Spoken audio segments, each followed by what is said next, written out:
I'm here. Sean's here. Let's do this. Sorry, that was a throwback to the old Cageside Live intro. This is Cageside Live after the bell. This is the WrestleMania edition. I'm Matt Roth. I'm joined, as always, by Sean Rueter. You can reach him on Twitter at S1Rude. You can reach me on Twitter at MattRoth512. I apologize. There is no camera on my end. I'm actually in the process of moving. Or tomorrow I'm moving and all my stuff is in my car. So, like, it's a blank wall. You going back to Austin? I am going back to Austin. I'm leaving at like 6 or 7 in the morning. Nice. Yep. Well, we should talk offline. I'm actually going to be down there in May. We should try to hook up and get a drink or something. Sounds good. Yeah. Cool. And well, now that I've given you that props, I do want to say that, you know, your little intro there about how, as always, you're with Sean Rueter, except when you decide to cheat on me with Gino Morosco for breaking news specials. Hey. Gino and I, that's what we do. We do the breaking news specials. We did the one for the unfortunately the Warrior, and then we did one for re-signing Brock Lesnar. At least the Warrior one you did in the middle of the night when my old ass had to be in bed. The Lesnar one, you just did it at 9 o'clock without even inviting me. You claim that you had a class to teach. I know, but I could have gotten home. Maybe I could have released the youths. You claim that you were teaching people, man. All right, I was trying to educate the next generation. Never do that. It's true. It never works anyway. So, all right, let's talk about WrestleMania, man. Yeah, dude, wrestling was on tonight. WrestleMania 31. Overall impression, Sean, before we break it down. I was just saying to you off the air. I mean, I thought the build to this was like laughably bad, and I thought this show was awesome. I don't want to. I mean, recency bias is a real thing, and it's tempting to say best Mania ever or whatever, but I think it's probably top 5. I mean, top to bottom. It was a better show than last year. Last year had a better, like, cohesive narrative, I think, but the match quality, big moments, this one had everything. Yeah, last year's build and the storyline leading into it was way better, but they definitely did a very, very good job with this. And the opening from the pre-show all the way to the main event to the closing of the show, there was very little to complain about. Yeah, I mean, it's a lot of show. I mean, that's, you know, you don't realize what sitting through 6 hours of a pro wrestling show is until you do it. But even this, I mean, they paced it out pretty well. There was a lull in the middle, but they picked it back up. Yeah, I mean, if there's one complaint that, you know, before we start, you know, loving the show and talking about how amazing it was, the one complaint is that doing a WrestleMania on the West Coast is just a really dumb idea. Like the main event started at the final 2 matches started at 7 local time, like 7:30 or so. Yeah, like while it was light out, and that kind of ruined the entrances for Bray Wyatt and Undertaker that like otherwise would have been really, really, really spectacular entrances. Yeah. And I mean, it's the novelty of having a couple of matches in the sun is kind of cool, the first few, but then after that, you don't want to see the sunlight. It makes it feel a little too bash at the beachish, which isn't a vibe you want for WrestleMania. For sure. So the show opens, there's the pre-show. First off, I got to give props to Corey Graves, man. Like, he wasn't great in the ring, and when he was in NXT as a wrestler, he wasn't a great promo guy. Yeah, that's the funny thing, is that he wasn't even a good talker as a wrestler, but he's kicking ass as a commentator. Holy shit. Like, between him and Renee Young and Tom Phillips, like, they have a really, really nice future for commentators. And I like that. I like the guy that does most of the play-by-play in NXT too, Rich Brennan. He's not. Phillips is more like a Michael Cole protege kind of a thing, but not as obnoxious as Cole. Whereas Brennan's more of a move calling guy. So they've got. I mean, that's NXT is supposed to bring up those guys too, and it seems like they are. So that's good. Yeah, Graves is great. He did this. He narrated the. I think it was the Intercontinental title montage thing that they ran on SmackDown, and his voice was perfect for that too. He's really found his concussion problems has worked out well for him career-wise. I mean, it's a sucky way to get there, but I don't want to say blessing in disguise, but like this was a real blessing for him because making the most of a bad situation.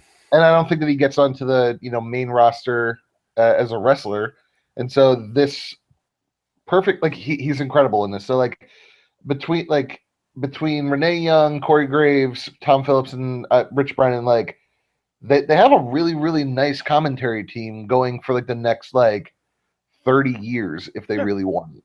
And they've got, I mean, not to get off on this tangent, but they've got a lot of like vets that could plug in there too. I mean, Regal's great at it. He's busy right now, but Christian is really good as a color commentator type guy. So they've got folks around them that they can plug in for all kind. I mean, they can mix and match. They should be fine. Yeah, and Michael Cole isn't horrible. It's just like you're teaming him with Jerry Lawler for years. What do you expect? Yeah, and Cole can be terrible, but he can also be really good. He's delivered in a few moments, but he just But so anyway, we got plenty to talk about. We have so much to talk about. That was the one thing though. Like that was the big thing was the Corey Graves. The night opens with Usos versus New Day versus Los Matadores versus the Brass Ring Club. Is that's what? I don't know. That's what Gino loves to call them. I don't know. I like to call them Swinging Cats. They got a million nicknames. That's part of their gimmick now, I think. Swinging Cats, Swinging Cats, Cat Zorro. They still call themselves the masters of the WWE universe in promos every once in a while. So which is perfect. But anyway, I like this. This was kind of like a car wreck of a match, but it was a good way to get the crowd hyped. Yeah, I thought this was fun. It had a couple big spots. The right team won. And they won heelishly, so it was all good. Yeah, I mean, it seems like it was 7 years ago, but yeah, it was a good match. No, that's the other problem is that when you're pacing out of WrestleMania, and you have this all the way at the beginning, it's very easy to forget about it. But yeah, I mean, I'm sure they have their reasons, but I don't know about the 2-hour pre-show. That's asking a lot of people. Yeah, it really was. New Day at this point. It's not even at this point. It was a month ago. New Day is dead. They got zero crowd reaction, and it sucks because like 2 out of 3 can really work, and then the other other guy can talk. Yeah, really. The other guy can talk. They're set up to be a fun little unit, but this gimmick is just laughable at best and offensive at worst. So they need to. I don't know. They could feud with the Ascension on Superstars because that's another act that we've just given up on. So. I thought this match was good. Jey Uso got taken out of the area by the doctor, which we knew that there was an injury leading into it. It was kind of a really nice way to break him out of the match. Jimmy Uso did a really good job by himself, and like Naomi got involved. Like there was that really really cool like Uso crazy spot or whatever where like they both dove through the rope or over the rope. Like Naomi still can go. Like that was one of the cool spots for me. Yeah, I would like to see her. I mean, they not to jump ahead, but we're starting to see a little bit more wrestling from the women, and she should get into that role in a little bit. Her and Natalya, I hope they don't get lost as valets, even though they're both good as valets who get involved every once in a while. Yeah. I don't know, man. I like this. The Brass Ring Club retained. Cesaro got the pin. I liked the match. It was a very, very fun way to open the show. It was forgettable, but it was a fun way to open the show. Yeah, it was good, perfect for this. Like I said, it was just it could have been. I don't know. Even with the 2-hour pre-show, they paced it nicely. They got to find somebody. They got to create some more tag teams. I mean, the Brass Ring Club are killing it. The Usos are good for what they are. But they're the only two teams. But if Jey Uso is hurt. Right, like, then you've only got one team. You have one team, and you can't reunite the Dust Brothers, even though. Well, I guess you could. I mean, you've tried to pretend that whole feud didn't happen, so. Yeah, I guess that's happening. It wouldn't be the strangest thing they've ever done, but it would be disappointing.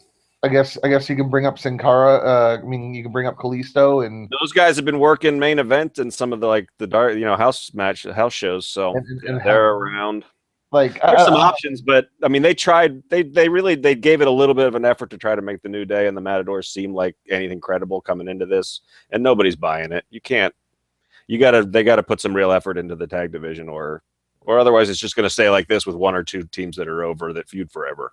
Right, which is basically what the tag division's been for the past couple of years. Right. Next up, we had the second annual Andre the Giant Memorial Battle Royal. Yeah, we did.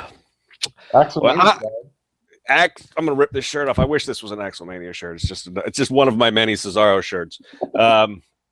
Yeah, well, he shouldn't have won because the gimmick is that he doesn't win. But this one, the booking of this one frustrated me. But it doesn't matter. I mean, it doesn't mean anything. There's no stakes to it. But yeah, I mean, it was kind of crazy that like you're asking Tyson Kidd and the Uso yeah, and Cesaro like, hey, they were and all right back out there. the New Day like, hey, you guys just had this match, but you guys are staying out there and you're gonna do another match.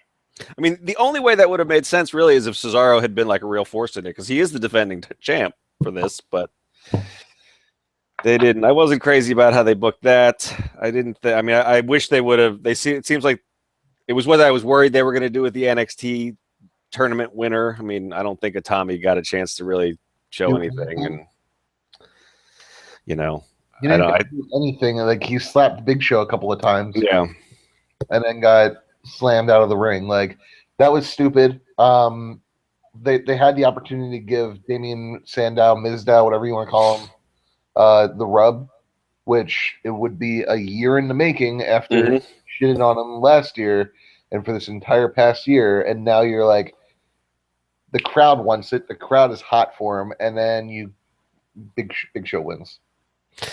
Yeah. I don't know. I hope I mean, the crowd still seemed really hot for him, which is good, because I've been kind of worried that maybe they waited too long to pull the trigger, that we've seen Mizdow get treated like a punk for so long but it seems like that feud is still there, that people will still buy into that. But it would have been really, I mean, I think people would have erupted if he would have dumped Big Show.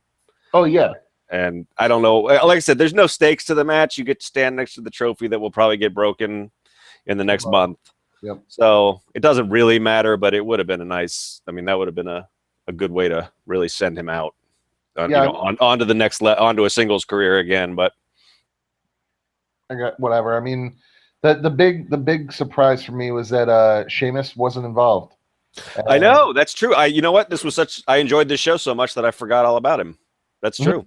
And this would have been a perfect way to re-debut Sheamus. And like, if not Damien Sandow, Sheamus winning the Battle Royal would have been a very, very cool way to like, hey, he's back. And say, hey, this match is important. If they're going to do it every year, they need to give us some reason to care about it, which right now they haven't.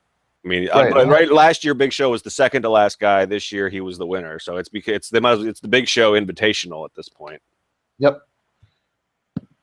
I mean, this is really abbreviated, but there's not much else to talk about this until we actually get to the next match, which is the Intercontinental ladder match.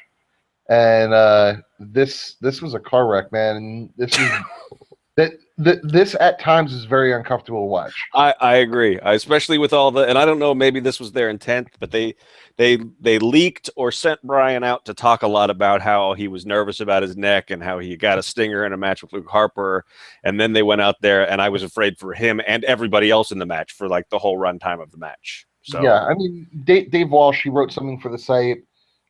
He usually writes at liverkick.com. I was talking to him through Google Chat, and like the big spot that was really super uncomfortable was Dean Ambrose getting awesome bombed through the ladder. And what Dave said to me is like, just last week I watched somebody die from a drop kick. Yep.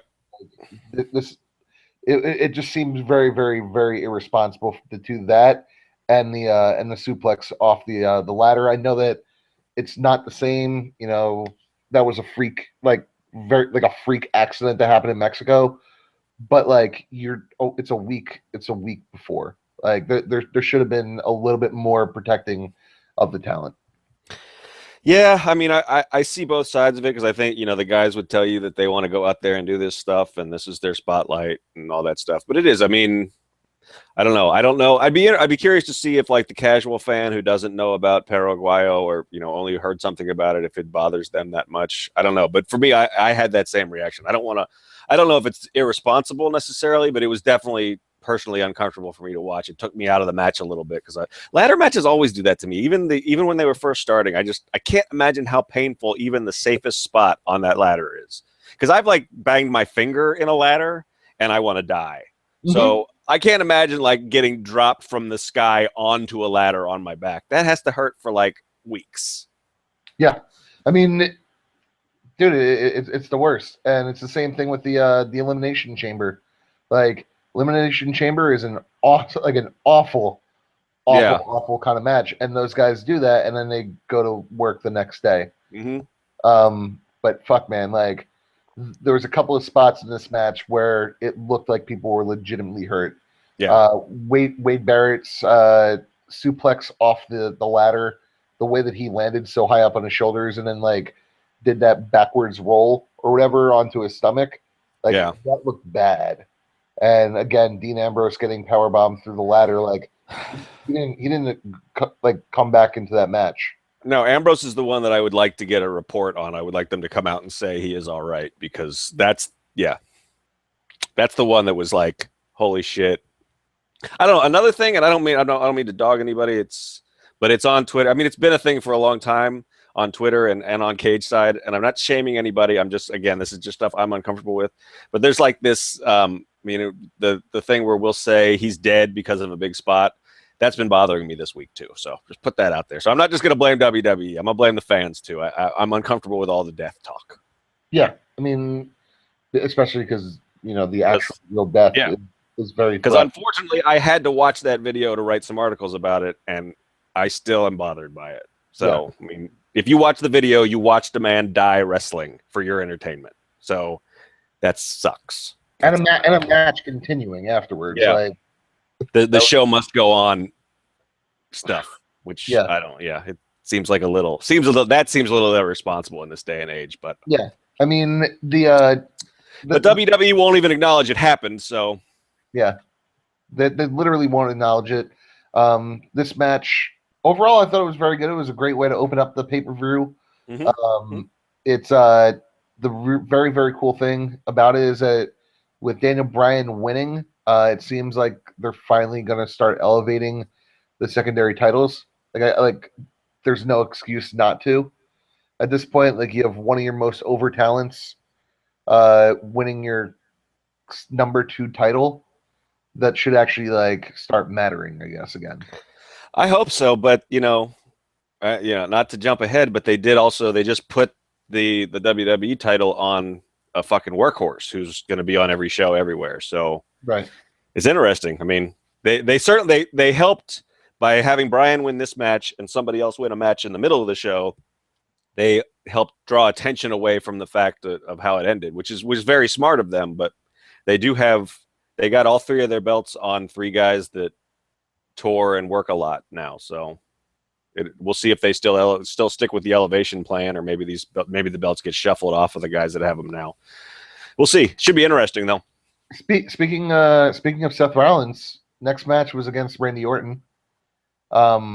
Great match. I really like this match. I love this match. I love the end of this match. The end of this match, I've tweeted it. It might be my favorite thing that I've ever seen, and that still holds. It was such a cool. I mean, you think they played out the RKO out of anywhere spot, and then you get Seth Rollins involved, and it gets better. I mean, we've seen like everybody marks out when like he hits an RKO off of somebody doing like a moonsault or like a 450. Yeah, the 450 with the airborne thing, yeah. But like this was a legitimate like brand new setup, and the way that they set it up, like with Seth Rollins jumping off of his shoulder, I've never seen that before. That was a legitimate brand new RKO, and this was an amazing match. Like Randy Orton is either very, very good or he's very, very boring, and tonight he was on. Yes, he was. He was motivated. This was the motivated Orton. And yeah, they delivered. I thought the cool thing about the final spot is that they even set it up a little bit because he had survived one curb stomp. So it made sense that Seth would want to get like more elevation and really slam him. So he got up. I mean, it's great spot, great match. This was one, we were talking about, this was one where it felt kind of cool that the sun was out. This was the last one that it was like that for me. After this, it was too much. But I thought they got good chemistry together. I think you still got one of the nice things about Seth Rollins, how his night ended up too, is he's got a lot of challengers lined up. One of them being Orton, who can claim, hey, you haven't beaten me. So Orton's got a claim going back to last year where he was never pinned to lose the title. And now he's got a couple of wins over the guy who's holding the belt now. So he's right back in the picture with a good angle to feud with him over. So this match was, It was at this point, because I was on the fence about this match. I thought it could be really good. I thought it might suck. And it delivered much more than I thought it was going to. And that should have warned me that we were in for something special all night. Yeah, I mean, this match kind of it got me excited, man. Like I really don't like Randy Orton. Like you said it best. Like when he's motivated and he wants to actually actually have a good match, he's very, very, very good. But when he does not give a shit, he is awful. And tonight, or even when he doesn't have great chemistry with a guy, because we talked about it at was it SummerSlam when him and Cena went at it for the 9 millionth time. and those guys don't have great chemistry together. Nope, not at all. They've shit the bed several times. I mean, not horrible, but it's just long, boring matches. So, you know, Randy, everything's got to go in his favor. He's got to care and he's got to have good chemistry with a guy. But when those things come together, he's really talented. Mm-hmm. And the cool thing is, like, Seth Rollins is starting to put out starting to use the Phoenix Splash, and I can't remember who wrote about it, or if it was on this site or if it was on another site. You read other sites? Yeah, I read other sites, but how in wrestling there's like the finisher and then like there's the ultimate finisher, right? And that's what the Phoenix Splash eventually will be, and that I'm actually really, really excited for. Like it actually was on this site. It was a site with somebody talking about how they should have rebooked the Booker T and Triple H, where like Booker T went for his the Harlem Heat stopper, where the flip leg drop. Yep. And that was his ultimate finisher. And that's what the Phoenix Splash should be and could be once Seth Rollins actually hits it like full on. And he's going to need them because he's going to be in these main event half-hour long matches for the next 10 or 15 years. So holy shit, though! Like, did I call this or what with Seth Rollins? You did. You did. It's Shawn Michaels, man. He's Shawn. I told you to slow your roll on that one, and you were absolutely right. He's Shawn Michaels. I know. Yep. But speaking of Shawn Michaels, dude, this match, like, he and everybody else from the '90s showed up in the next match. Oh man! So Sting, Triple H, Sting. What was with the Japanese band playing for him? I don't know. I kind of liked it. I don't know. It didn't make any sense. It didn't make any sense, but neither did anything else that happened for the next 20 minutes. So Steve Borden from Japan. Yeah, the mask looks, the face paint looks similar. So, and there are drums in his music. So why not? He apparently went to some sort of dojo because this is the first time we've seen him wrestle without a t-shirt in about 5 years. That's true. That is true. So the workout was doing him good. Man, Triple H's entrance. Gino was saying that some people liked it, and I want some of those people to explain to me what they liked about it. Can you, like, if you liked it, can you comment in the show thread why you liked it? Because I don't get it. I really don't.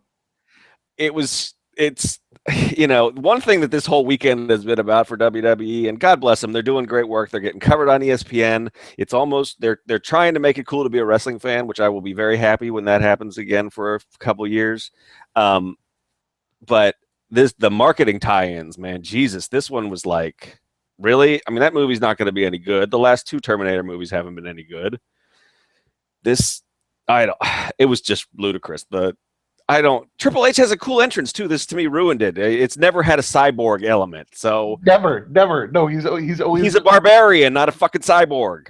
Yeah, and like they still have like the crown and like and like the skull face. It's his same silver skull headpiece, but they put a fucking red eye. I hated it. It was horrible. But just the start of this entrance video where like they were scanning the crowd, and oh my god, it was so bad.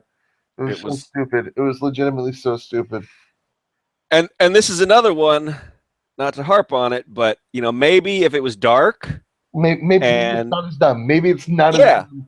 In the bright sunlight, it probably isn't the stupidest thing I've ever seen. I mean, in the dark, it's probably not the stupidest thing I've ever seen. But in the sunlight, it's the stupidest thing I've ever seen. Oh my god, dude! Like that. You know what? You're right about that. Like if this was at 7:00 p.m. in, like, let's say Miami, yeah, where like it's dark, and then you have or a dome like last year. I mean, where you can actually dim the lights and make it pitch black, and then just the scanning light comes on. That could have been cool. But it certainly wouldn't have been the dumbest thing I've ever seen. Which this is straight in up the Northern California sun, it was the dumbest thing I've ever seen. Yes, it was the dumbest thing I ever seen, and like two people walking over and handing them like the skulls on the chains, and dude, this was the dumbest thing I've ever seen. And he seemed to know it too, because I mean, normally he plays out his entrances all the way to the ring. He took that thing off and just walked down. Yeah, no, I think somebody was saying he had a nasty bruise on his leg, and I don't know if that was. Somebody said it was a dry ice burn from the entrance. I don't know if it was. That was not a dry ice burn, man. All right. It looked like a hammy pop kind of a thing. That looked like a torn hamstring. So speaking of the show must go on, Triple H and Sting, they had a it's so bad that it's good kind of match. This was they out Russo'd Russo. It was if you were going to make the match about the history of WCW, this was one way to do it. It didn't make any kind of sense. Yeah,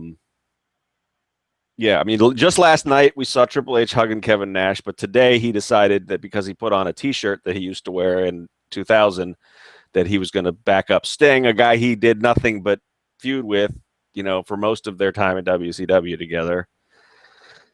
I don't know. They had the old guys out there bumping. I mean, Scott Hall took a bump. If you would have told me that was going to happen, a year ago, I would have said you were drunk. Yep. And Hogan gave a crotch chop. It was ridiculous. It was so over the top that I couldn't help but enjoy myself. Oh, dude, it was to me, and like I was talking to Dave Walsh about it when the bruise became very, very noticeable on Triple H's leg. I figured that they called it an audible. Like, it's clear that Hogan and Hall and Nash and the Outlaws and DX are all at WrestleMania. Like, they're all friends with Triple H or they're Hulk Hogan. Like, they're clearly going to be backstage. And what I figured is, like, Triple H's leg is completely ruined.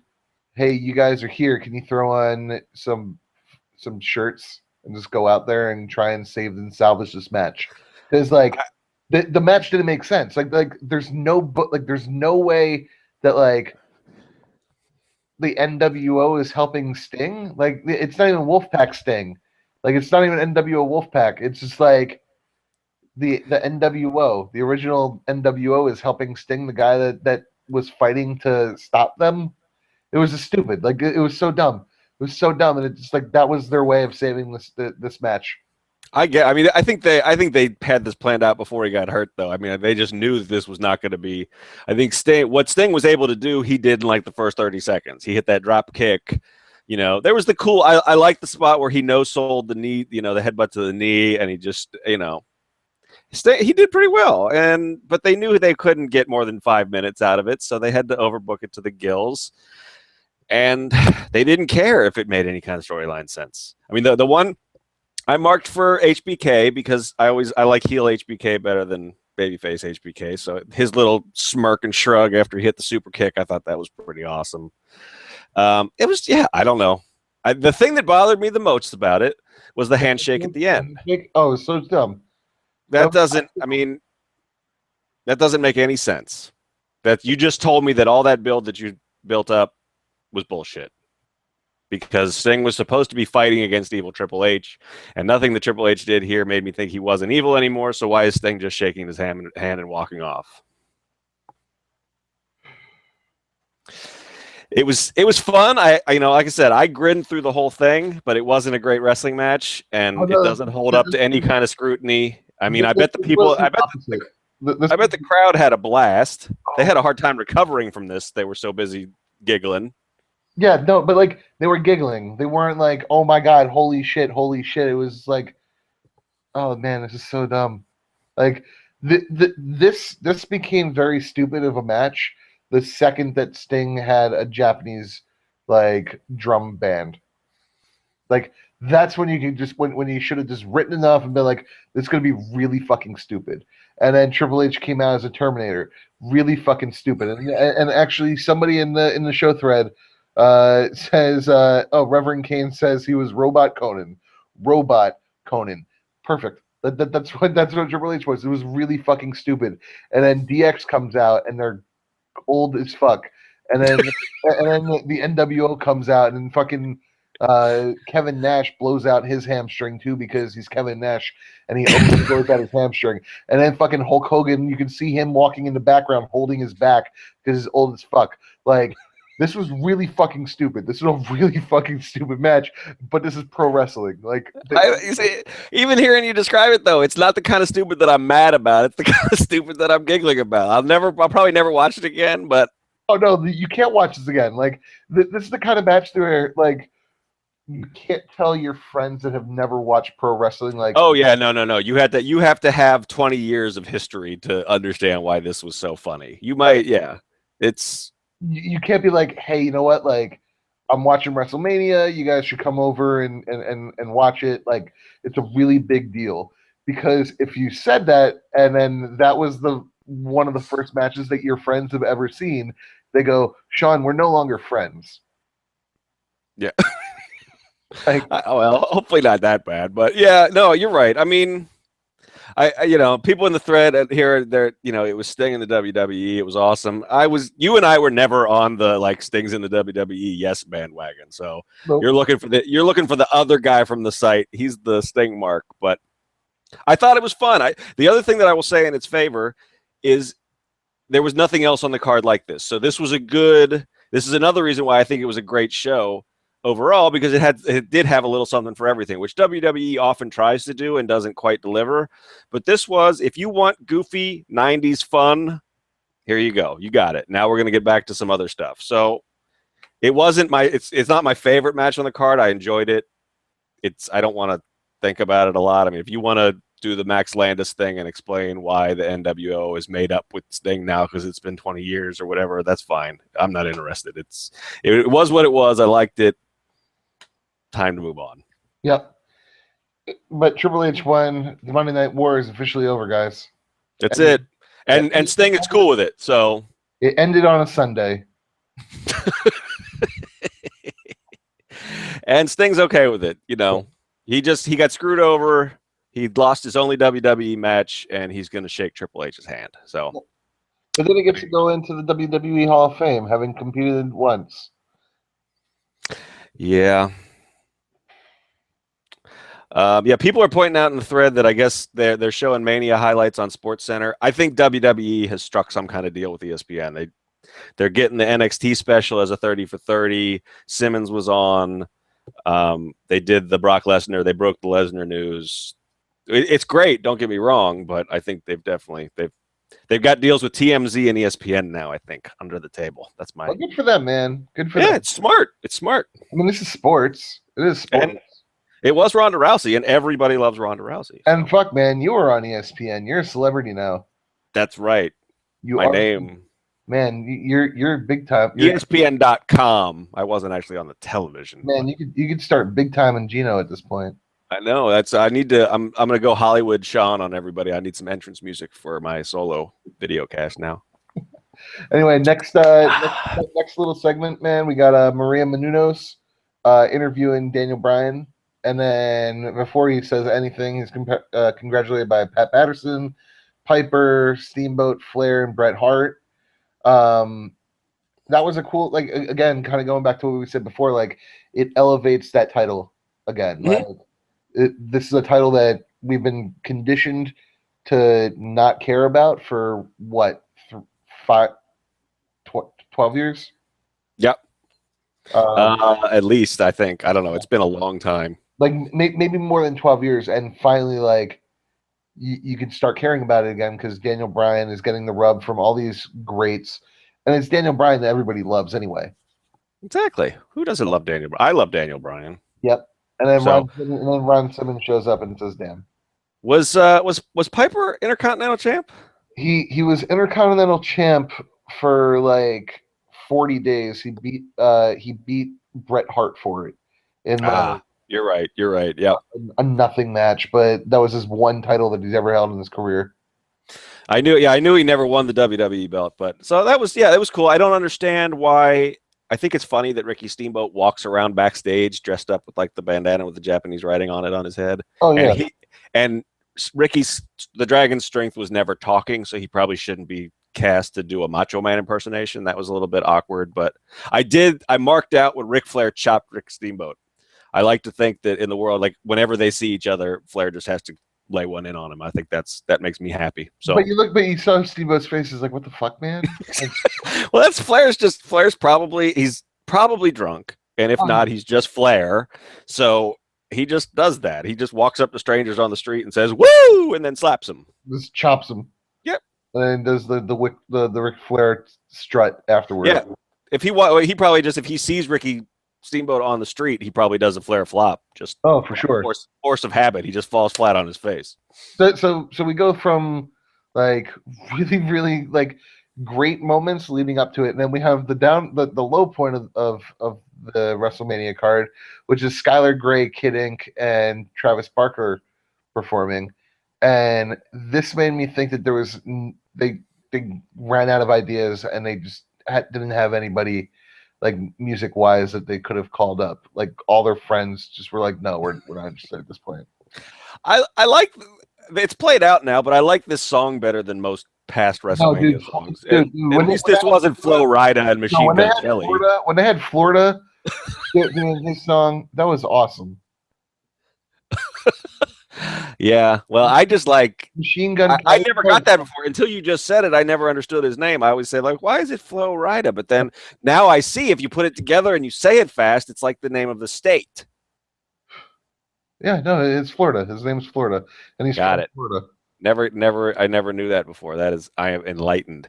Yeah, Skylar Grey looks like she dances at like some sort of 5-cent strip club, and yeah, I don't know. I've heard Travis Barker's name, but I think that was around. I think he was in Limp Bizkit. Is that right? He was in Blink-182, and that's better a little bit. Before that, he was in the Aquabats. Didn't he have a reality show or something? Wasn't he married to somebody? Yeah, he was married. He was married to Jessica Simpson, wasn't he? No, that was Nick Lachey. Oh, damn. Travis Barker did have a reality married TV show, and he and his wife, like his wife was like a Playboy playmate, and then they ended up getting divorced. That's shocking. Yeah, I know. I can't believe a rock musician and a Playboy playmate couldn't make it work. What is the world coming to? There's no hope for any of us. Dude, if they can't make it work, then what chance do I have? Nothing. We're dead. We're dead in the water. So they said Jay Sims in the show thread points out that Triple H's bruising is probably a torn hamstring. That's not actually Triple H's leg, though, right? No, that's someone else with the torn hamstring. That kind of bruising is consistent with a torn hamstring, which, like, dude, if that's the case, fucking props to Triple H that, like, he powered through. That man, show must go on. Triple H is that person where he loves this business so much that he is like, no, fuck it. I'm like, I already had a torn quad, finished the match, and now I just tore my hamstring. And not only did I finish the match, but I came out later on and somehow walked out to the ring. Well, here's the thing about Triple H that I can't even understand to begin with. And I have a love-hate relationship with Mr. H, with Mr. Levesque. But that dude, he can't have slept this week. I mean, he was booking this match, working out, he's all over. He's been on every television show and at every like corporate dinner and at the NXT stuff. And then he does 2 segments on this show tonight, and he's probably doing press right now. That man is a maniac. He's like Vince McMahon. Neither one of them must ever sleep. No, he'll sleep. He'll sleep when he's dead. He will sleep on Wednesday. He'll sleep on Stephanie McMahon's big, beautiful pillows. Yep. Sorry, damn it. I'm tired. That's what happens when I get tired, everybody. Yeah, it's all right. I fantasize about Stephanie McMahon. Speaking of beautiful women. Don't tell my wife. Speaking of beautiful women, Paige AJ Lee versus the Bella Twins was next. And Nikki just takes out AJ off the, completely. And AJ sells being knocked out for like a good 5 minutes. Like, she took like a ref bump and just fell asleep for 5 minutes. AJ is not a good wrestler, man. Nope. out of the 4 women in this match, she was the worst, or she is the worst. Mm-hmm. Uh, Nikki Bella, we've said it every single time we do this show, man. Nikki Bella, she is seriously a great wrestler at this point. She is a hoss. I still think Paige is probably better all the way around, but yeah, Nikki's great. Brie did what she was supposed to do here, which was, make the saves and get a couple of big aerial spots. She had a nice drop kick spot. But AJ got exposed again. I mean, she's a great character. She's not a great worker. Right. So, And I mean, some of her setups were really like painfully bad. Even when she had Nikki and the Black Widow, it didn't look good. She had trouble getting her one leg up, and yeah. Nikki continues to show that she I'm waiting for Nikki versus Charlotte because that's going to be a great match. Nikki versus Sasha Banks is going to be a great match. Like Nikki Paige, they can do whatever they want, and if the WWE gives them time, we can actually get like a really really good thing out of them. Brie Bella she's good for what she is. AJ, like, she needs to go back to being a manager if she's going to continue wrestling or continue in the WWE. She needs to be a manager or a valet. She does not. She is not a good in-ring talent. She, I don't know. I mean, she's too over to do it right now, but it would be nice if she could go back to NXT and work with Sarah Del Rey for a couple months. Because she can bump pretty well. It's just her like transitions are terrible. She never gets. Everything seems like it takes her forever to set it up, and you see exactly what she's trying to do. And she bumps really well because she's so tiny that everything looks devastating against her. I don't know if that's her being talented at bumping. I just think it may be like, oh wow, like she's just fucking tiny and everything looks devastating against her. Yeah, it's probably a little bit of both. I mean, I think if she has a strength in the ring, though, I think it's taking offense, which is good because of her size. I'm sure that's what she worked on too. I mean, it's the way they tried to use her in this match. She was supposed to be the hot tag, the spark plug that came in and flew around. And but she isn't that person. No, it would have been better if she took the beat down and then Paige had gotten the hot tag. But but Paige got the win, which was good. She didn't. No, AJ got right. AJ got the win. Yeah, I don't understand why they were doing this. I guess there's not heat on AJ over those tweets at Stephanie McMahon. So, what was the stopwatch on this? Did anybody in the thread? What did this get? Like 8 minutes, something like that? Probably 8-9 minutes. Like decent amount of time for WrestleMania for women. Yeah, it was. I was surprised. I mean, they got time. They did it. The crowd didn't much care, but it was coming off of the NWO DX thing and then the musical interludes, so it was kind of hard for them to get back into it. It's a good sign. It's a good sign. Plus, we got another segment with women featured prominently later. So slowly but surely. You're spoiling the entire show, man. I know. I can't help it. I mean, the good thing is that they didn't. They know that they couldn't go out there and do one of their, somebody's trying to kiss somebody else, so we have a 30-second roll-up match. They knew that they had to give them 8 minutes and let them actually do some moves, and so they did. And yeah, Nikki's a hoss. I'm excited to see 6.5 minutes. Damn, I thought it was more than that. It seemed like more, man, but you know what? It's a start. They told a story, and it's a start. So that was that. Yep. Next, it's kind of this. Yeah, like I said, this middle part. This is the place where the show lulled for me, actually, though. And like I said, some of it was that musical thing. Some of it, I think, they were killing time waiting for the sun to go down. Yeah, I mean, again, we'll get to it when we talk about the co-main event, but the sun being up really did kind of screw around a little bit with the pacing, and maybe just the overall feel. Because again, as you said, like Triple H's stupid entrance may not have been super stupid if it wasn't in the middle of the day. Yep. So next up, we got John Cena versus Rusev, and Rusev drives a tank in his red warm-up top, which was and Lana was back, and that was good, and I guess maybe not in the final analysis, but and then John Cena's like his entire entrance video was just like clips of George W. Bush and Ronald Reagan speaking. Like Mm-hmm. it really like this did not make sense for like a like I guess like it's like patriotic quotes or whatever from like two super Republican people, but like man, I mean, they worked. I was surprised I mean, they actually did work Obama in there for a little bit. So, but and like yeah, it was a weird montage. It had Michael Jordan. It had Steve Jobs. It was weird. It was, I don't know. it seemed like a Michael Scott from The Office kind of Yes, very. Yes, exactly. these famous people. What do they have in common? John Cena. Yep.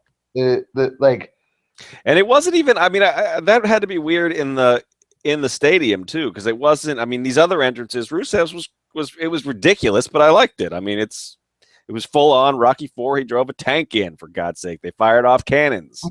But then for Cena, they showed a video, and then he came out and did his "I'm not really a Marine" salute. yeah, that's the other thing. He's never served in the military. Nope. And he'll say, I mean, he said, I watched him on Jimmy Kimmel last week. He cops to it. He does the whole joke and John thing about it. But I mean, that's, it's hard to take it seriously when first of all, he sort of acts like a dick in the feud. That's Gino's big beef. I'm not as down on that. I think it's pretty straightforward. Foreigners are bad. It's pro wrestling. But yeah, I don't know. It's half-assed. But they had a pretty good match. I didn't like it as much as their Fastlane match, I don't think. I have to think about it a little bit more. It wasn't bad. It wasn't great, though. Cena pulled out more lucha libre shit with that springboard stunner was pretty cool. That was awesome, and the tornado DDT. He's never done either of those moves before. And yeah, he's awesome. Rusev is a beast. Yeah, Rusev is a good pro wrestler, man. Yep, he really is. John Cena, he like Stone Cold talked about it with him on his podcast, but like Cena really needs to do something about that STF because, dude, that looks like garbage. Yeah, I saw somebody on New Japan do one too the other day, and I was just like, oh, that's what it's supposed to look like. Like the way that the accolade looked on Cena is how the STF should always look. Like that's supposed to really crank your neck and everything, and he just kind of puts his big arms around your face. He's like, oh, I'll squeeze you and hold you. I think he does one of those to Nikki Bella at night. That's one of their. Well, whispering sweet nothings in your ear. Mm-hmm. Mm-hmm. That actually gets shown on the next episode of Total Divas. I can't wait. That's going to be great. Man, I said it on Twitter. Lana throwing her shoe and taking off her high heels. Man, there's a account called Lana's Legs. Guarantee we're about to see Lana's feet. Yep. There's some Rex Ryan is happy tonight, boy. Let me tell you, dude. Like that 100% that's going to happen. I can tell you that female UFC fighters and female mixed martial artists deal with people that are like take photos of your feet because they have to fight barefoot, and guarantee that Lana's now going to have be completely foot fetishized.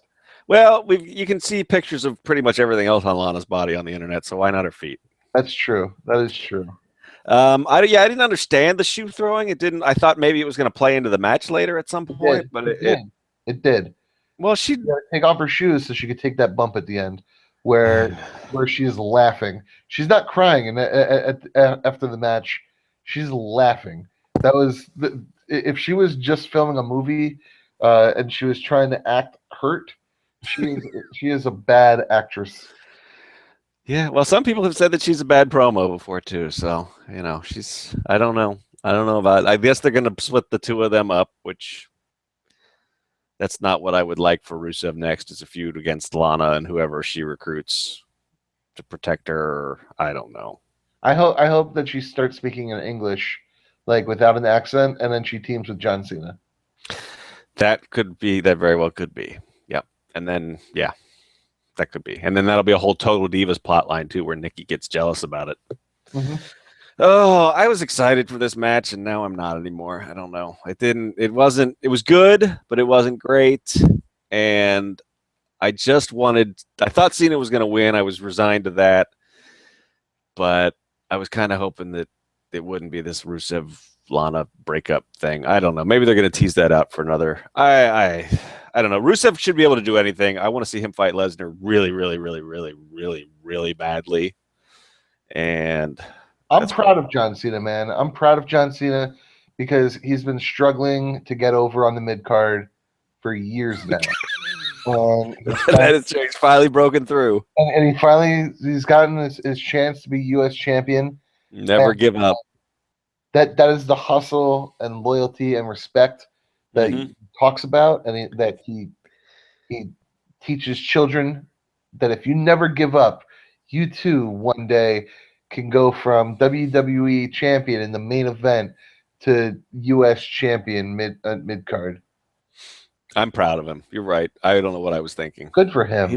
He is an inspiration to me and children everywhere. It truly is inspirational. It is. I believe in America again. I was feeling jaded. I wasn't sure that I loved this country the way that I should, and now I do again. Thank you, John Cena. Thank you, John Cena, for saving us. So yeah. So speaking of the next segment, that was a terrible segue. The Authority comes out, and somehow Triple H walked to the ring, or he took a scooter to the ring. I don't know how he got there. But Stephanie announces that 76,976 people were in the stadium today, and that it's completely because of her. And Triple H says that he beat everybody, and he beat all the people in the stadium, and he beat all the millions of people watching on the WWE network. And that's news to me because I didn't think they had millions of subscribers to the network. Well, we're going to find out tomorrow, because I think they probably still do, because I don't think Vince would have called a press conference if they didn't. So yeah. I don't know how they do those numbers, but millions though. He said multiple millions. Well, that's probably the people who've let it run out, and then they got new people. I don't know. That's true, I guess. They're counting total subscriptions over the course of the. Probably, yes. Yes. Unique subscriptions, not recurring ones. Not recurring ones. Then The Rock comes out, and The Rock does his. Here's the thing: I'm a huge Rock fan, but he goes to lowest common denominator kind of jokes at this point, where he just says a lot of misogynistic shit. I didn't think this was so much misogynistic. It was boring. I will give you that. No, just what he said to Stephanie is you were the only thing that the WWE like something about Vince's dick or whatever. It was the only reason she's in power is because of Vince's Johnson, because she kept saying McMahon and Johnson a lot. Yeah, so it's stupid. Dude, the Rock is better than he is. I mean, the thing is, I think that's they want. I mean, I'm a Rock mark. I'm a Rock apologist. I marked for this. I still mark for him every time I hear "If you smell what the Rock is cooking." I think that's what they want him to do, because if you watch the Saturday Night Live stuff, or you watched a regular interview with him, or you watch his little reality shows that he has that are all inspirational and stuff, he's not just walking around calling people hoes and talking about his dick. But he shows up on WWE, and then bam, that's what he's doing again right away. Right. So either he or they or both of them think this is the character here, so you keep doing it. Right. They created a story for next year's WrestleMania if they want it, when Stephanie McMahon slaps. Did she slap The Rock? She slapped Rock first. She told Rock to get out of her ring, and she slapped him. And he started to leave, and the crowd sort of picked up on it because they had been showing the 4 horsewomen at ringside. Don't call them that. Don't call them that. Why not? That's what Stephanie called them. Oh, don't call them that. All right. It's Ric Flair, and then let's say Mongo McMichael, and another Mongo McMichael, and then a third Mongo McMichael. That's true. Well, she's all right. They're her stooges. Renee and her stooges. How about that? No, because Gerald Briscoe. They're not even Briscoe and Patterson. No. This is legitimately what were the people that JBL had when he had like Orlando Jordan? His cabinet. Can they be Ronda and her cabinet? No, it's Ronda Rousey. They're not even Orlando Jordan? It's Ronda Rousey and the oddities. All right. She's Kurgan, and then the fat guy in that weird mask, and then like, dude, like, don't call them four horsewomen. This is all right. Rousey and her entourage. Yeah, and her friends. Rousey and her friends. They're not, okay. So they were there, so the crowd knew it. So when Brock started to walk that way, people started to chant Ronda, and he invited her into the ring. So even before this, though, I will say, I thought Steph and H did a great job because they definitely trolled everybody because they set it up. You thought they were going to be in there like, their Be a Star rally voices. They were talking. I mean, they were putting over the size of the crowd, and they were sounding very benevolent. And then Steph turned on her evil voice, and that's what. So The Rock came out to defend the millions because he's the people's champ. Damn it! And then he got slapped. But he couldn't hit a woman, so he went and got Ronda. And then they jawed some more. And Triple H said, "Hey, don't talk to my woman like that." And Rock said, "You're right about one thing. I'm done talking." And he, took him to the SmackDown hotel. And then Ronda hip tossed H, and it was a good looking hip toss too. And if the man really had a blown hammy, again, props to Paul Levesque for taking that bump. And then Stephanie begged some more, and she got a little standing arm lock, and then Ronda let her go because Rock said, "Ronda, let her go," and that was it. They laid the groundwork, and if they're able to do it, and Ronda Rousey is actually able to work a match in the WWE, they've laid down the groundwork to sell out next year's WrestleMania immediately. If it's The Rock and Ronda Rousey versus Triple H and Stephanie McMahon, this is true. This little segment just sold out WrestleMania next year. You don't need to do another Undertaker match. You don't need to do Taker Sting. You don't need to do that. You could literally just do this one match and then like Zack Ryder versus a broom, and it will fucking sell out that stadium because Ronda Rousey, there were 77. How many people did they say? They said 76. There sure look like a lot of empty seats in that stadium. So let's say 75,000 people or 74,000 people were chanting Ronda Rousey's name, and that's never existed in the UFC. So this is a huge coup. It is, and I don't. Well, you know better than I do. I mean, I'm a casual MMA guy. You're much more involved and have your finger on the pulse of the mixed martial arts world, Matt Roth. Do you think Dana would let her do an actual match? I think that it benefits both companies to do it. I mean, I told Gino when we did the special report for Lesnar resigning, I figured that they were going to do like a part-time deal with both companies, like a non-exclusive. You can work like the way Bobby Lashley does TNA and Bellator. Yeah, but I mean, like, because the UFC has two big shows a year, July, the 4th of July and the New Year's Eve show, but like neither of them like compete with the WWE's four big shows, like as far as timing goes. So like you could work the 4th of July and then go to Royal Rumble and then go to WrestleMania and then go to the 4th of July show, then SummerSlam, then Survivor Series, and then the New Year's Eve show. And it would have worked out perfectly as far as timing goes if he doesn't get super injured in MMA or, super injured in MMA. And so that's what I figured that they were going to do with Brock Lesnar. And so like Ronda Rousey, if she's able to work in front of 100,000 people next year at WrestleMania, and like she could work in however many people actually buy WrestleMania, which is millions of people, that would be very, very beneficial to the UFC. I don't think that they're going to do it. I really I doubt that they would do that just because she is like their big breadwinner. Oh, absolutely. She's there. I mean, she's the sports. I mean, the public face of the sport now. Yeah, at this point, yeah. I mean, she's on ESPN. She's more over than any of the men. I mean, maybe McGregor if he keeps going, but she does Jimmy Kimmel and Jimmy Fallon and Conan O'Brien, and she's like a media darling. So losing her to the WWE would be awful for the UFC, but her doing something with the WWE could be great for everybody. Cool. Yeah, I think this was great, and Dana was obviously fine with it. He's buddies with The Rock too, so Yeah, I mean, there's a lot of crossover between the fan bases. There's some yeah. people I mean, who at this point, I think that both companies have kind of figured out that they're coming off of like off years or a couple of really bad years, and that it's not really like you don't need to try and compete with each other. It's probably better off if like, hey, you know who's like going to show up to the UFC card when Ronda Rousey fights? The Rock. And The Rock talk about how amazing Ronda Rousey is when he does all this press, leading up to it. Like it can be mutually beneficial to everybody if it's just like, hey, we're not going to talk shit about you guys, and you guys don't talk shit about us. right. So.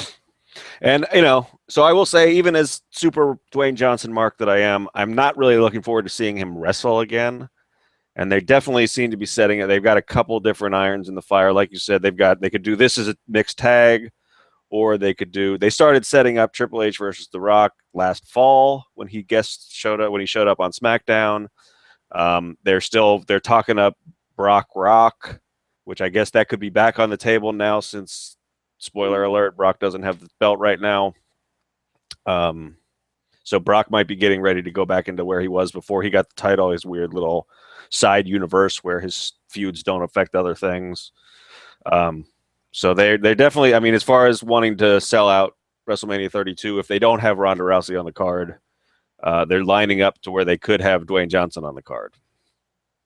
So yeah, I mean that they have a lot of different things that they could. I mean, like there's a rumor that they're going to do Brock Rock, which that would sell out a place.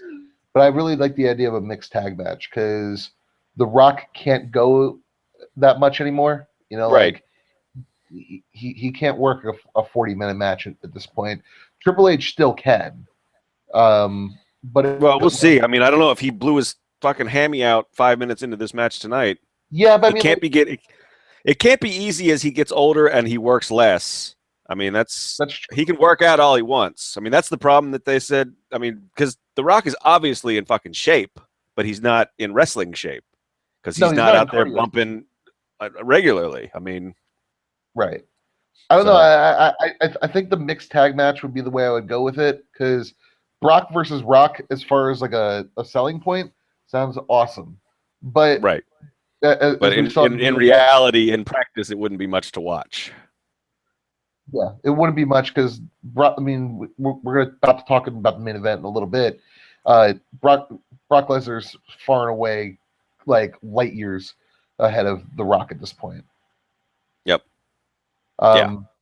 And I'll be legitimately worried. I don't know if you'd get Rock's Hollywood people to clear a match with Lesnar because I don't know if Lesnar is capable of not doing something that would, rip Rock's fucking abdominal muscles in two. Yeah, that's the other thing. We're going to talk about that in just like a couple of minutes. Next up was Taker Bray Wyatt, and this looked really stupid. The entrances looked really stupid, and the previous segment with Rock, Triple H, Steph, and Ronda Rousey, it seemed like they dragged it on to try and get like a sunset at least. Yeah.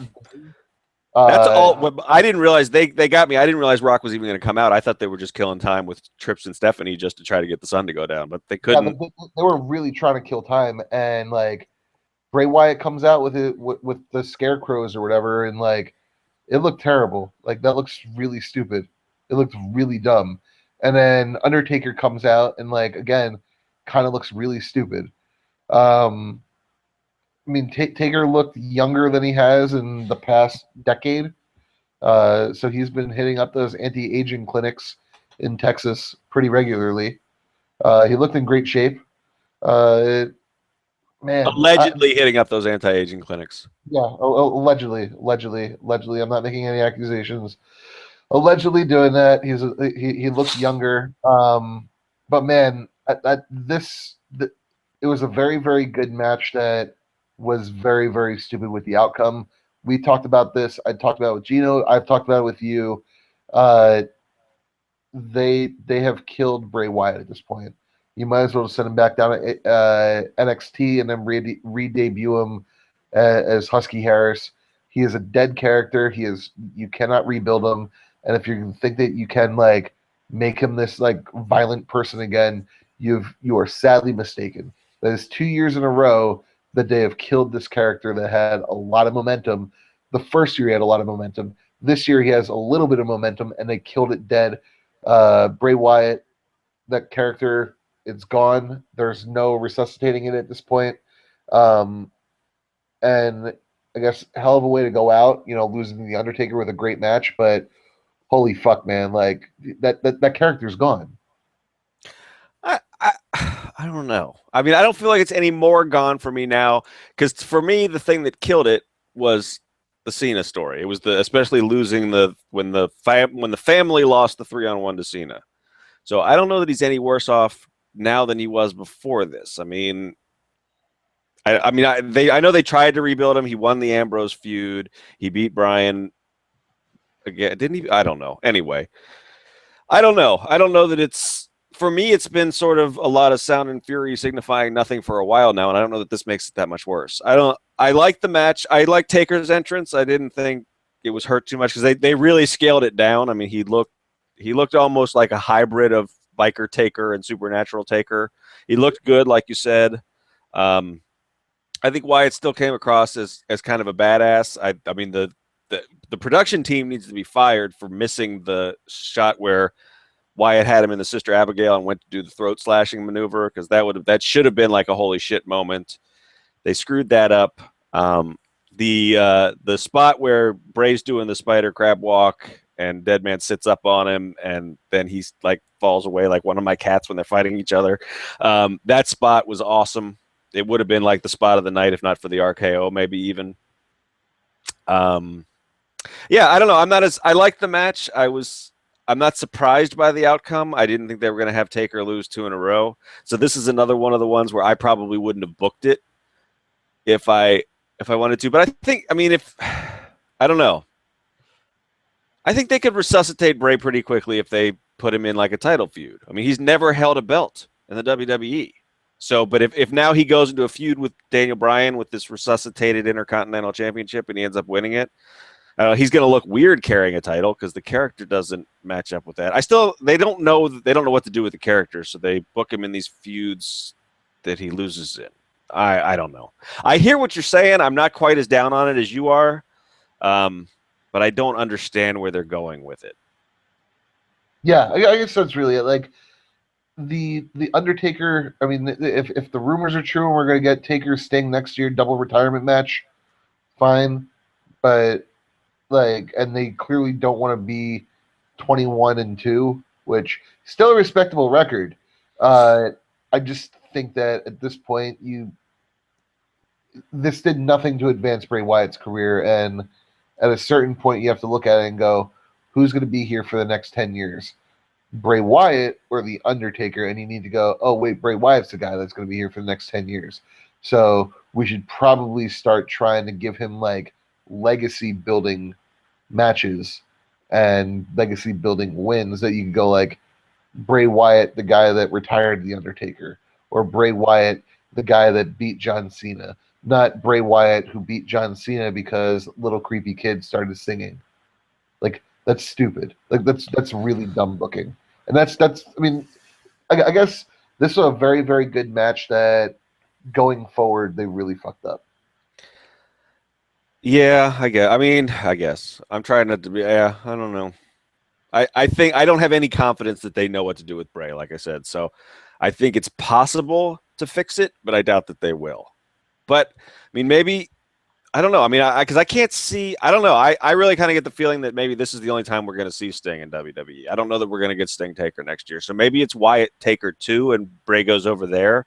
If I were going to try to book a resurgent Bray, I would actually have a payoff to his whole recruiting people and his mission of chaos, and that would involve beating Taker and taking some of his power or something, or have him kidnap Taker and finally tie it into the fact that he kidnapped Kane and do something with that. He needs a big story that pays off, and they don't seem to be willing to commit to that, and the character needs that. So he's in this weird limbo. So I think like I said, I think they can fix it. I think we might get these two again next year. I think that's a possibility. And then Wyatt gets his win back. But even if he just wins a straight wrestling feud, I don't know how it really helps his character. Right. That's the other thing. No clue what it does to advance him. I don't know. Maybe to me, I think that at a certain point, wins do matter in wrestling, and he hasn't gotten that career-defining win, and everything has been like cool.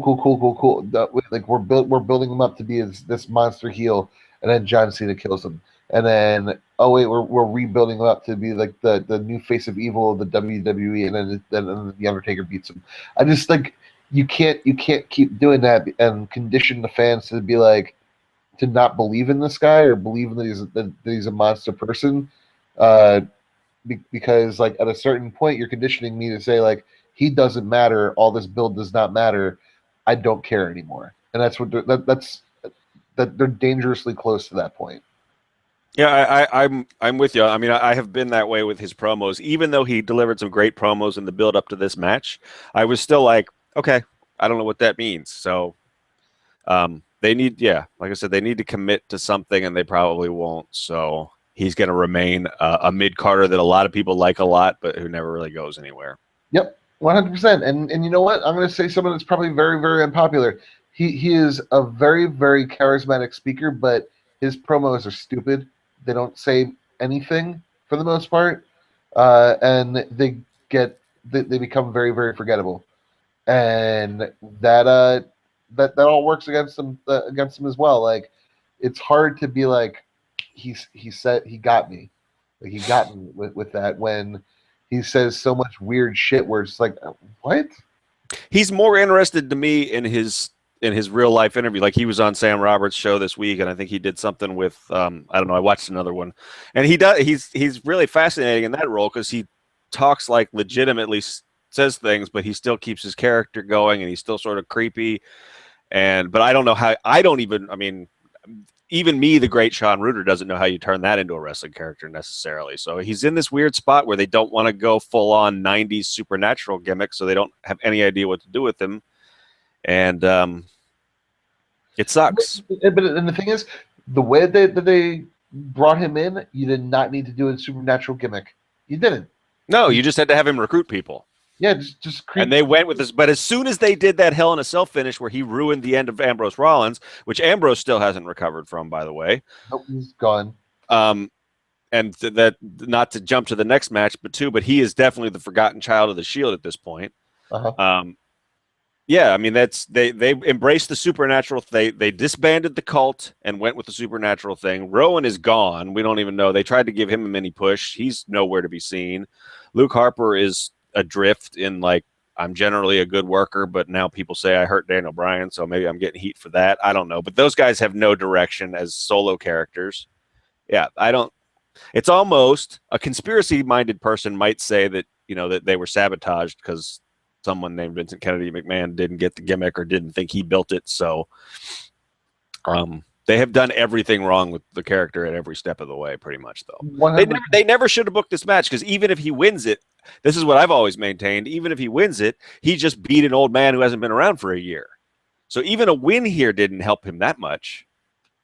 Right. Like, and again, beating the Undertaker, yes, he is a like legendary wrestler as far as like his name and everything goes, but like the big thing for the Undertaker was that he was undefeated at WrestleMania, and he's not undefeated at WrestleMania anymore. So like that's no longer like Bray Wyatt took Right, exactly. And Paul Heyman's been telling us all year that Brock Lesnar broke him. Sent him to the hospital. He's a shell of his former self. So, right. And then he never showed up to do anything to convince us of that otherwise. Yes, he looked great tonight. And yes, I really like this match.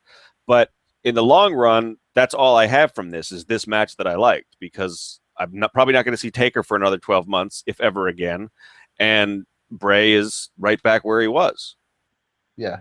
I don't know, man. Like Bray, and again, I may be completely off on this. I don't think I am. I think that Bray Wyatt is at the point where you need to send him back down to NXT.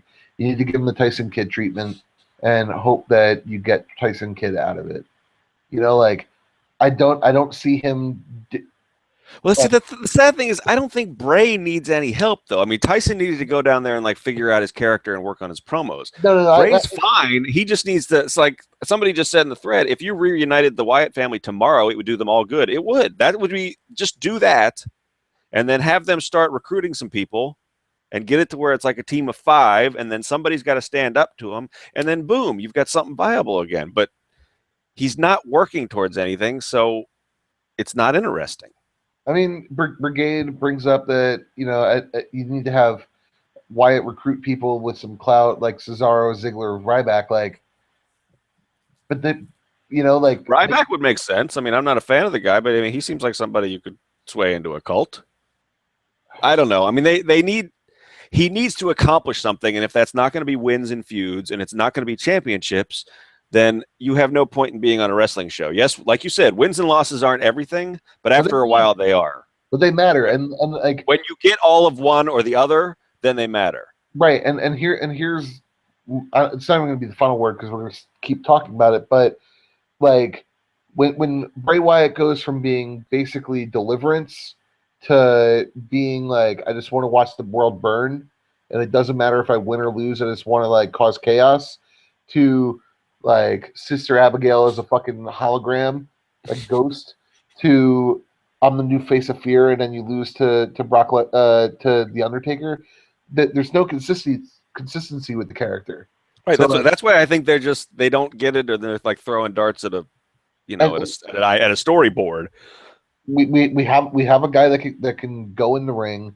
We have a guy that's good on the mic to the point where he can actually cut a promo and is comfortable cutting a promo.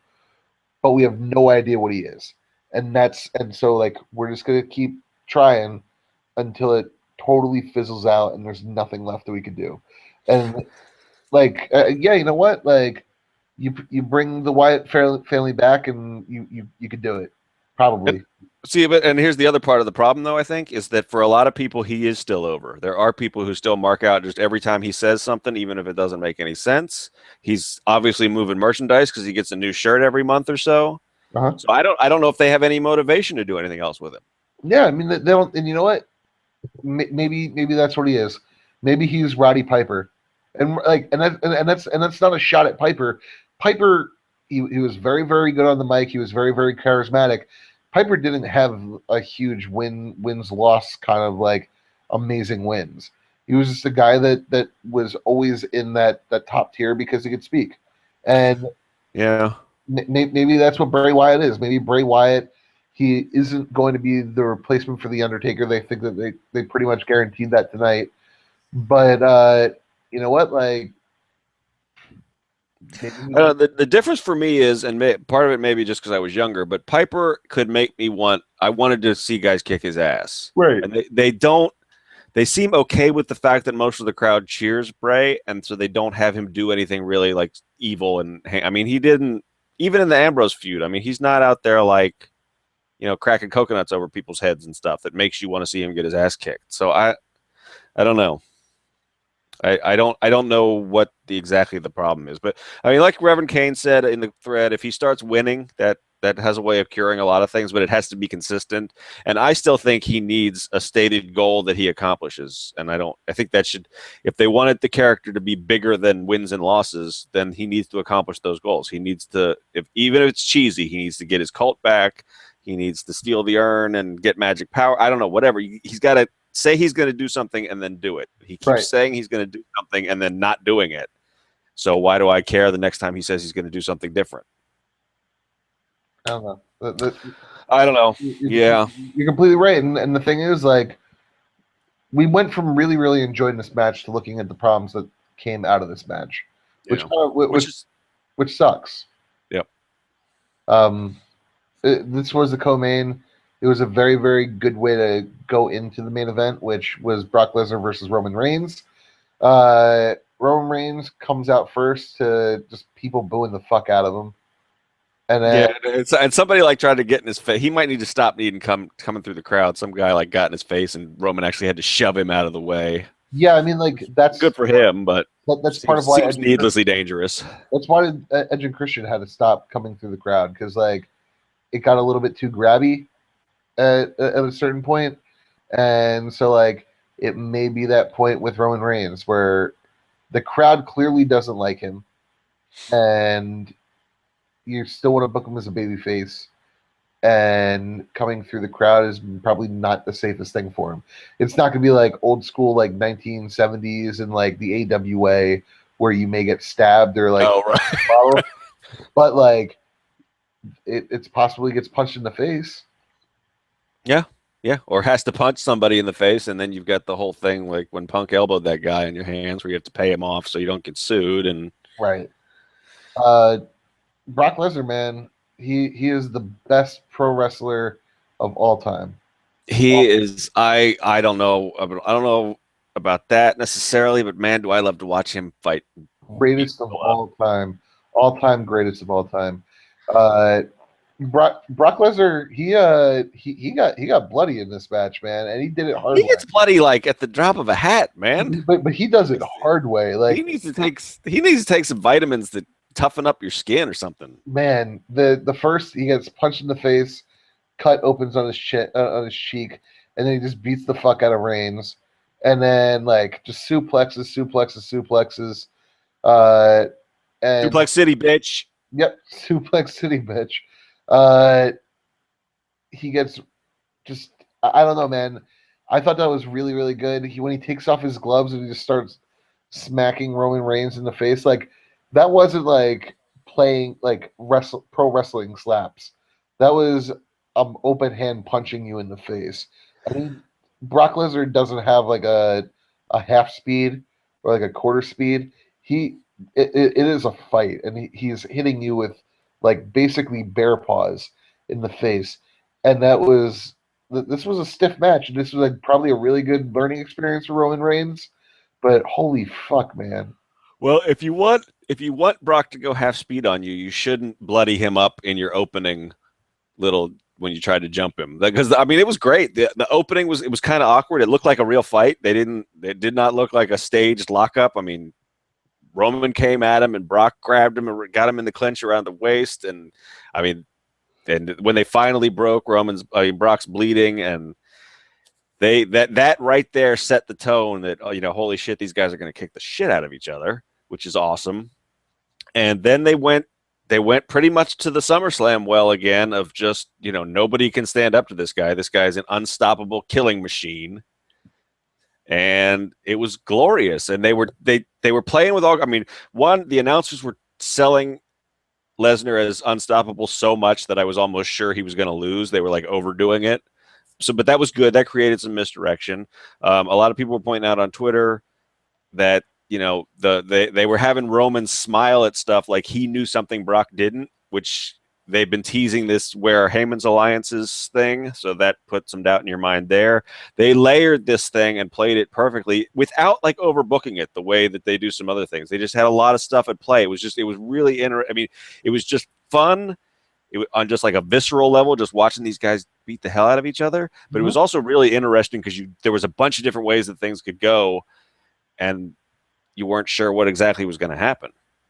And I will give Roman Reigns credit. He was not called on to do a lot here. I mean, he didn't need to have 25 moves to get through this. He had to take a beating, which he fucking did. I mean, some of that, the meat hook clothesline, man, it hurt me here.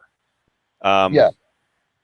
The punch, I mean, the suplexes, the punch, I mean, he was throwing a variety of suplexes at him. It wasn't just all the same one. He was fucking him up. And it was fun. It was fun. I sound like a sick bastard, but it was fun to watch. I mean, Brock Lesnar is a fucking crazy person too. Like, he clearly there's two ways to get bloody in a match or get color in a match. Like, first way you blade, and that's the Hulk Hogan way of doing it.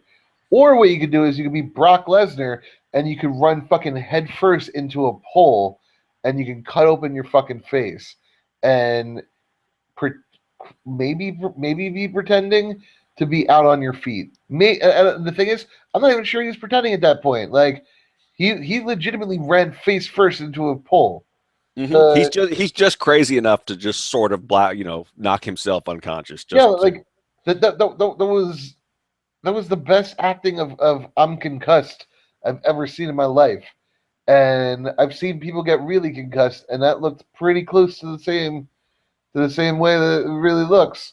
Brock Lesnar is a psychopath, and It was awesome. I mean, it was awesome because the whole he wouldn't go down with the Superman punches, and then they did the fucking spot with I'm just gonna mark out here for a little, but they did the spot where Brock caught him on the Superman punch attempt and got him up on his shoulders for the F5. And how many F5s did Roman take? I mean, the laughing thing, I mentioned it before. It accomplished two things because one, it made you wonder what Heyman was up to if Roman and he were in cahoots somehow. But it did establish Roman as just a crazy badass in a way that just taking that stuff wouldn't have. Right. The fact that he was just like, I don't care. You're not gonna pin me with this stuff, and I'm just gonna kind of giggle at you, even though I'm obviously messed up. Right. I was at one point during the match, I was thinking, boy, this would be really cool because I had convinced myself at this point that Reigns was winning. I was thinking this would be really cool if the crowd was absolutely behind Reigns. It wouldn't work with Daniel Bryan because he wouldn't be able to take this much offense at this point, I don't think. But if somebody that everybody loved, like Bryan, was going to come back and beat him, that would be awesome. But Reigns went from booing and indifference during his entrance to where people were, he had it more 50-50, maybe even starting to get people on his side towards the end, which good for him. And some of that was that crazy smiling while mouth was bloodied. Yeah. And again, you have Brock Lesnar just bleeding down his face. Like, I don't know, man. That was perfect. Then Seth Rollins' music hits when they're both pretty much done. Like, they're both completely out. And he cashes in his briefcase. And the finishing sequence was perfect for this. Seth Rollins hits a curb stomp. He goes for a second one. Brock Lesnar puts him up on his shoulders. Roman Reigns hits a spear, and then curb stomp, and Seth Rollins is your new WWE champion. That was perfect booking. That was perfect booking because Roman Reigns doesn't look weak. He doesn't come out looking dominated and destroyed by Brock Lesnar. Brock Lesnar doesn't take the pin, so he's still a beast. And Seth Rollins is your champion. And again, I'm saying this again because I like claiming that I'm right when I'm right. Dude, Seth Rollins is Shawn Michaels. We got Shawn Michaels again. He's fucking awesome. And I can't say enough about it. I mean, like you said, I mean, you covered it. I mean, Lesnar didn't take the pin, so he's strong as fuck, just floating around out there, ready to wreck up whatever they want to have him do next for SummerSlam. I guess that's the next time we'll see him. I'm sure Heyman will come out. It'll be interesting to see what Heyman does tomorrow night because he's teased some alliances with Rollins too. Yep. So that'll be interesting to see that response. I think Brock is booked for tomorrow night, so I don't know if they're going to set up his next feud or what they're going to do. But you got Rollins Reigns, obviously, which people have been waiting for that for a while because we were all wondering why Reigns didn't go after Rollins last year after the Shield breakup. And Reigns, the person who got the steel chair in the back first was Reigns. Rollins took him out first. So there's all kind of layers to that feud that could be great. And you've got Orton floating around. Ambrose is still out there somewhere. They got to rebuild him, but he's got a legitimate beef, even if it's just a corner Reigns, because they're supposedly still brothers. And Reigns, I mean, Rollins looks really good, which he had to because he had been losing a lot coming up to this, even including tonight. But this was not, I mean, he definitely was an opportunist here, but it wasn't out of nowhere. I mean, he made it a triple threat, which I don't think anybody's ever done before. He didn't wait till somebody had been pinned. He went down there when they'd beaten the hell out of each other and put himself into a triple threat match and then won it. So it was really, really smart booking. Yeah. Really smart. For sure. And again, Seth Rollins now is the guy that they can move forward with. Like you said in the beginning of the show, like he's going to be a workhorse for you, and he's going to be at every single event, house shows, everything. And you have so many feuds ready for him. You can either do the Randy Orton, You could do Seth Rollins versus Roman Reigns. You could do Seth Rollins versus Brock Lesnar. If you want to rebuild Dean Ambrose, which I guess they're not going to, but you could do Seth Rollins, Dean Ambrose. Or, hey, you know what?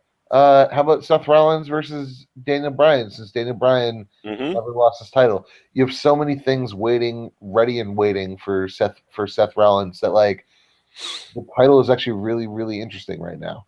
Yep. And that's why, that's what, like I said, I mean, I think that's my guess is that Bryan and Cena spend a couple of months trying to make the U.S. and the Intercontinental titles look important, and then they'll go back to somebody else, and then they'll go back to being, props again. Because I don't see them putting the title back on Brock anytime soon. And then now you've got the problem where you've got the WWE Championship being the center of all the storytelling again. And that means more people rotating in and out of that scene. And I don't see how they keep they could, but I don't see how WWE creative, unless they've hired some new people who know how to juggle more balls or deal with Vince changing the script at the last minute better, how they're going to keep all three belts, keep stories going for all three belts at once. I hope I'm wrong, but I don't think it'll last. But yeah, the WWE title scene is going to be awesome. So yeah, I mean that is kind of interesting though. Like, they now need to write, and they have a hard enough time writing one fucking consistent storyline. They now need to write a story for 3 titles, because, like, you're not going to let Daniel Bryan not fucking have a storyline. You're not going to let John Cena not have a storyline. You're not going to let fucking the heavyweight title not have a story. And so, like, they're now forcing their writing staff, and I guess Vince McMahon also, to actually, like, do what he needs to what he should have been doing the whole time anyway. I hope so. I mean, they have left Bryan without a storyline before, so they won't leave Cena without a storyline. But maybe, I don't know. I'm interested in WWE. Like I was said at the beginning. I mean, I'm shocked because I was not in the build up to WrestleMania. I was at one of those points where, like, if I wasn't getting paid a few bucks to write about this, I would stop watching this product right now. And in the course of one really good 4-hour show, I'm all in again. Can't wait to see what they do next. They got a ton of matches I want to see. So, I mean, they didn't get everything right. I mean, Bray's lost, Dean's lost. Those aren't good things, but there's a lot of good stuff to do. Yeah. I don't know. Overall, I thought this was a very good show. Yeah, I really liked it. Like I said, I'm not ready to, like, rank it yet. I got to get some more hot time, some perspective, but it was a really, really good WrestleMania. Yeah. And again, it was shit in the lead up. And they pulled a rabbit out of their ass somehow. I mean, they really did. They really did. Like, this was shaping up to be an awful WrestleMania. And I mean, just look at the main event, which was, like, I mean, that was the biggest. Like, all you had to do is put Roman Reigns in the title of a post on Cageside, and you knew you were going to get 100 comments, people trying to kill each other, because everybody had an opinion on him, and they did not agree with each other. And coming out of this, he looks good. He looks strong. His finisher's protected. He will always be able to say that he was in, like, one of the best Mania main events. I mean, Meltzer gave it 5 stars on the. Did he really? Yeah, on his Twitter. I mean, he may calm down later and change his mind, but his tweet right away was 5 stars, best Mania main event ever. Really? Yeah. Okay, I have to check. So people are. I mean, I have nobody has said this was a bad match. So the way that Reigns came into this, with people debating whether or not he was even ready to where he's gotten this rub and he's got this ready-made feud for the title, where people, because that's the other thing. I mean, Rollins is a great heel. People want to see that guy get his ass kicked. So it will help Reigns to be chasing a guy like that, as opposed to a guy like Lesnar that half the audience wanted to cheer anyway. They did really well with what they had. And they didn't have much. No, and they didn't help themselves. They painted themselves into corners. I mean, they screwed Reigns' push up every which way you could. I mean, his injury didn't help, but they pulled it out. I don't know, man. Tomorrow I'm actually gonna.